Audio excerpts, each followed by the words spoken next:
क्या आप जानते हैं कि मंदोदरी पहले मेंढकी थी? अगर नहीं तो आइए जानते हैं यह रहस्यमय कथा। आखिर क्यों एक अप्सरा को मिला मेंढकी बनने का श्राप?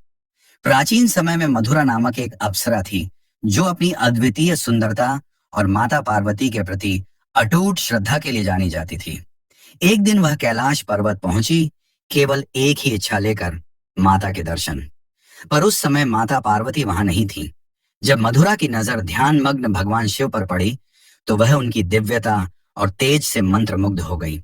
उसके भीतर भावनाओं का ज्वार उमड़ पड़ा और उसने शिव को आकर्षित करने का प्रयास किया। उसी क्षण माता पार्वती लौट आईं और उन्होंने मधुरा की आंखों में उस अनचाही भावना को देख लिया। उनका चेहरा क्रोध से तमतमा उठा। उन्होंने मधुरा को श्राप दे दिया, अब तू अपवित्र हो गई है। तू 12 वर्षों तक मेंढकी बनकर एक कुएं में रहेगी। सारा वातावरण जैसे थम सा गया।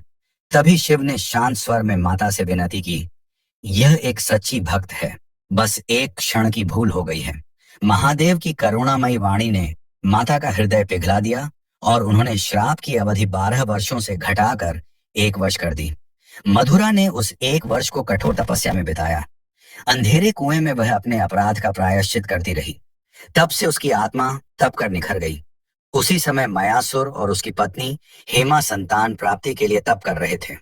जैसे ही मधुरा की तपस्या पूर्ण हुई, वह अपने रूप में वापस आई, लेकिन बेहद थकी और कमजोर थी। उसकी करुण पुकार मायासुर तक पहुंची और उन्होंने उसे कुएं से बाहर निकाला। उन्होंने उसे अपनी पुत्री के रूप में अपनाया और नाम दिया मंदोदरी।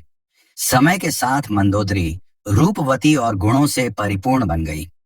जब रावण मयासुर से मिलने आया तो वह मंदोदरी को देखकर मोहित हो गया और उसे अपनी पत्नी बना लिया। वह सिर्फ रावण की रानी नहीं बनी, बल्कि उसने अपने तप, भक्ति और संघर्ष से अपनी खोई पहचान दोबारा पा ली। ये कथा हमें सिखाती है कि जीवन में चाहे कितनी भी गहरी रात हो, तपस्या और सच्चे पश्चाताप से हर आत्मा फिर से प्रकाश में लौट सकती है। अगर आपको यह कहानी पसंद आई हो तो कृपया लाइक करें, चैनल को सब्सक्राइब करें और अपनी राय जरूर साझा करें।